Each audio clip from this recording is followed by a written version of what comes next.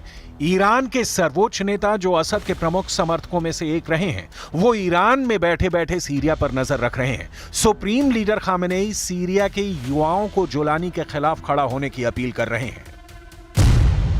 Syria के युवा उन लोगों के खिलाफ ताकत और दृढ़ संकल्प के साथ खड़े होंगे जिन्होंने सीरिया में इस असुरक्षा की योजना बनाई और इसे लागू किया है। ईश्वर की इच्छा से वो उन पर विजय प्राप्त करेंगे। क्या खामेनेई का यह बयान सीरिया में गृह युद्ध की चिंगारी को और भी भड़का सकता है? क्योंकि असद की सत्ता जाने के बाद सीरिया में कई गुटों में तनाव इतना बढ़ चुका है कि मामला जुबानी जंग से आगे बढ़कर बम बारूद तक पहुंच चुका है। सीरिया में क्या चल रहा है, इसे समझने के लिए आपको सीरिया से आई कुछ तस्वीरों को देखना जरूरी है। सीरिया ऊपर से शांत दिख रहा है, लेकिन सीरिया ज्वालामुखी के ढेर पर बैठा है।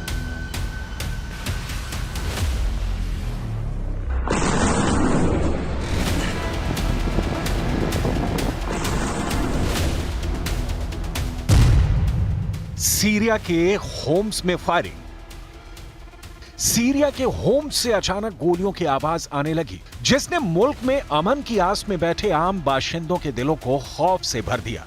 गोलियों की आवाज सुनकर लोग चौंक गए और अपनी अपनी जान बचाने के लिए इधर उधर भागने लगे।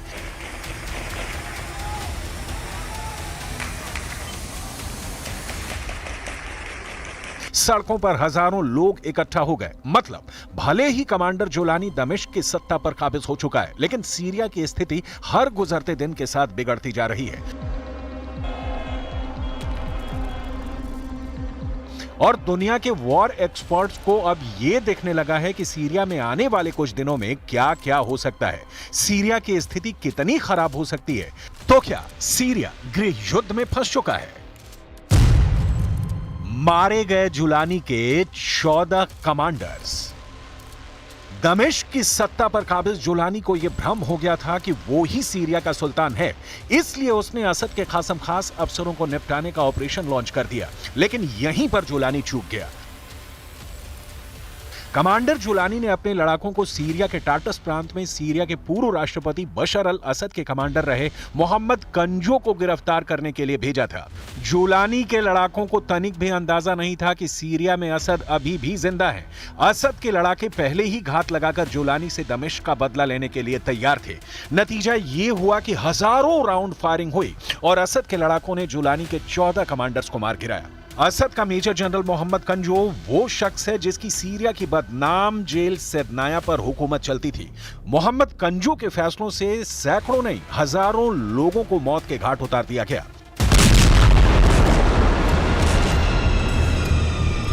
सीरिया वर्चस्व की लड़ाई का मैदान बन गया है। सीरिया को रूस और ईरान ने छोड़ा तो अब सीरिया में अमेरिका, इजरायल और तुर्की घुस चुके हैं। सीरिया में इजरायल के हमले जारी हैं। यही नहीं, इजरायली मीडिया रिपोर्ट के मुताबिक आईडीएफ ने गोलान हाइट्स में कब्जा किए इलाके में सैन्य चौकी भी बना ली है। फिलहाल ये मिलिट्री पोस्ट सर्दियों के महीने के लिए इजरायल ने बनाने का दावा किया है, लेकिन हालात को देखकर ऐसा लगता नहीं कि इजरायल यहां से हिलेगा भी। संयुक्त राष्ट्र गोलान हाइट्स को सीरिया के कब्जे वाला इलाका मानता रहा है। हालांकि बफर जोन पर कब्जे के तुरंत बाद इजरायली रक्षा मंत्री इजरायल काट्ज ने सेना को पूरे सर्दियों में रहने के लिए तैयार रहने का आदेश दिया।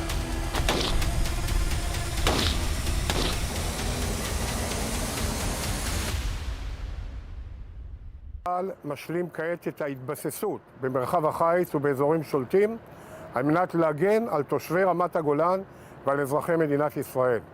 הנחיתי, יחד עם ראש הממשלה את צה"ל, להקים מרחב הגנה סטרילי מנשק ומאיומי טרור בדרום סוריה על מנת למנוע